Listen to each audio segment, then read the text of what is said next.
Savor Wine and Food with Jim White and Ardbeg Distillery. The brand ambassador Davinia Small joins us now for a tour of some of the finest single malts in the world. Well, Ardbeg is a distillery which is based on the island of Islay, and this island is off the west coast of Scotland. Islay malt whiskies are renowned for using lots of peat in their production, and Ardbeg itself is really renowned as being the peatiest whisky in the world.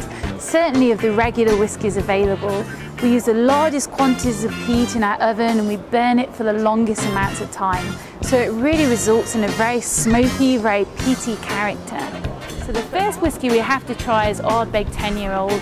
And this is truly our benchmark at Ardbeg. Every whisky we produce at Ardbeg is based on teasing out certain personalities that you already find within this bottle of 10-year-old. This whisky is like freshly shucked oysters.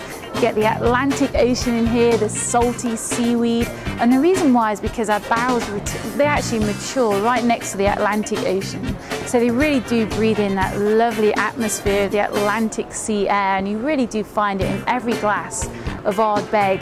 The 10-year though, these oysters are sprinkled with this drizzling of lime juice or citrus, and there's a lovely sweetness to Ardbeg 10-year-old.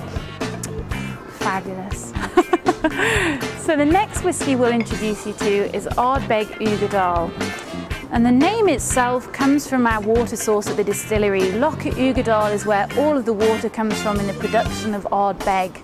And the name itself is Gaelic. Uigeadail means dark and mysterious place. And it gets the name because the spring water sits in the peat for so long it turns almost charcoal in appearance. It really takes on the colour and the character of the peat in which the water sits in. On the nose, this is like Christmas in a glass. Everything you get at Christmas, the Christmas pudding with that lovely rich raisins and dried figs, brandy sauce. You get the Christmas trees, the pine needles, lots of marzipan or almond paste.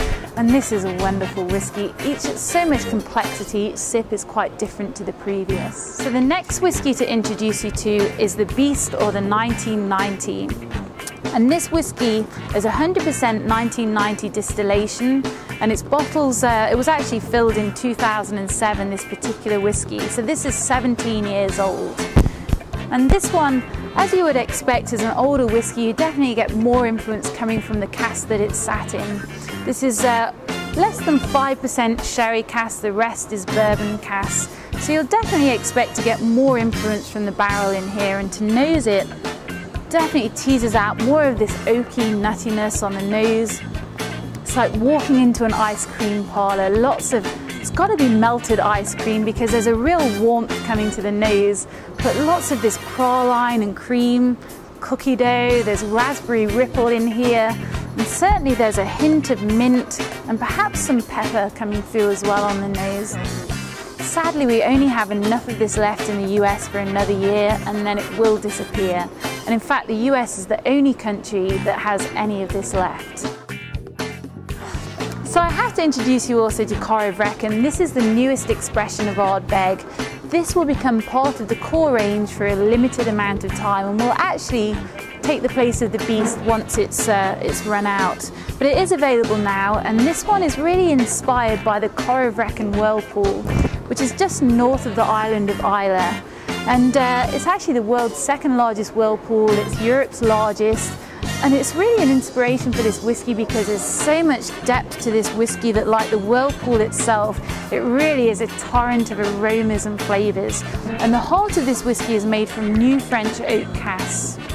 And to me, the new French oak really teases out a lot of spice from the Ardbeg new make spirit. This to me, if the 10-year-old is the oysters, as you remember the Atlantic Ocean, this to me is oysters dipped in chili peppers because you get lots of rich Tabasco, this lovely sweet chili note comes through, but it's definitely a more savoury Ardbeg. So really you need never eat a meal again because we've got the oysters in the 10-year for starter. As your main meal you've got the Corrib Reckon with this lovely meaty cayenne peppered steak. Then you've got your dessert with this Uigeadail Christmas pudding covered in the Aranabis ice cream. Have I tempted you?